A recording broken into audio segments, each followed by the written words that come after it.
இன்ஸ்டால தான் அந்த கதையை நான் படித்தேன்.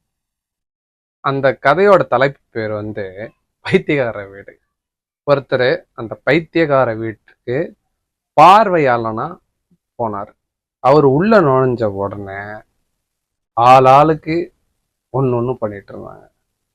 ஒருத்தர் ஊன்னு ஓடிட்டு இருந்தார், ஒருத்தர் பச்சை குதிரை தாண்டிட்டு இருந்தார், ஒருத்தர் தன்னைத்தானே குத்திக்கிட்டு சாவர மாதிரி நடிச்சு திருப்பி எழுந்து வந்தார், இன்னொருத்தர் எனக்கு வீட்டுக்கு போகணும்னு கத்திக்கிட்டு இருந்தார், இன்னொருத்தர் என் குழந்தைய பார்க்கணும்னு கத்திக்கிட்டு இருந்தார்.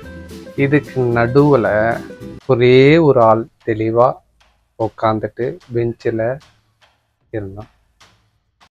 அவனும் மனநிலை பாதிக்கப்பட்டவன். அவனை நோக்கி அவர் போனார். போன உடனே இந்த கேள்வி கேட்டார், நீ எப்படிப்பா இங்க வந்த? அவர் ஆச்சரியமா பார்த்துட்டு, கொஞ்சம் கூட நாகரிகமே இல்லாம நீங்க இப்படி கேக்குறீங்க, சரி ஆனாலும் சொல்றேன் கேட்டுக்குங்க. எங்க அப்பா இருக்காருலன்னா அவரோட பிம்பமாவே என்னை மாத்தணும்னு நினைச்சாரு. உங்க மாமா அவரும் அப்படிதான். அப்புறம் எங்க அம்மா இவங்களெல்லாம் விட மோசம்.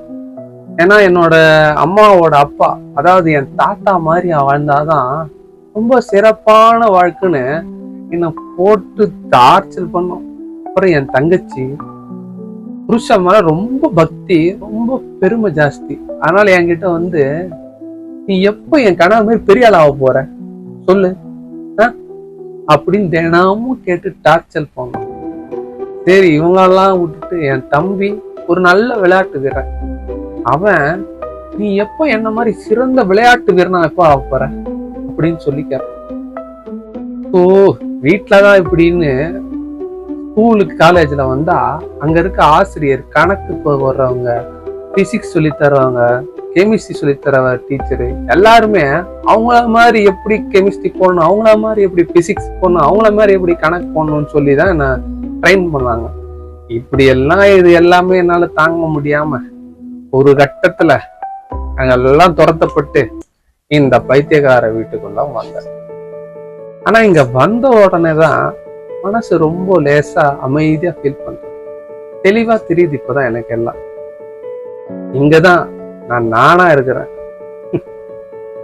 இப்படி சொல்லிட்டு அவன் அவரை பார்த்து கேட்டான், சரி நீ எப்படி இங்க வந்த? ஓ நீ என்ன போலதானா அப்படின்னு சொல்லும் போது அவரு மறுத்துட்டு, இல்லப்பா நான் பார்வையாலாம் வந்தப்பா, சும்மா வந்தப்பா அப்படின்னு. அப்புறம் அவரை பார்த்து மெலிசா சிரிச்சான். ஓ நீ அந்த பைத்தியக்கார உலகத்துல இருந்து வந்துருக்கியா, சரி சரி அப்படின்னு சொல்லி அந்த கதை முடியும்.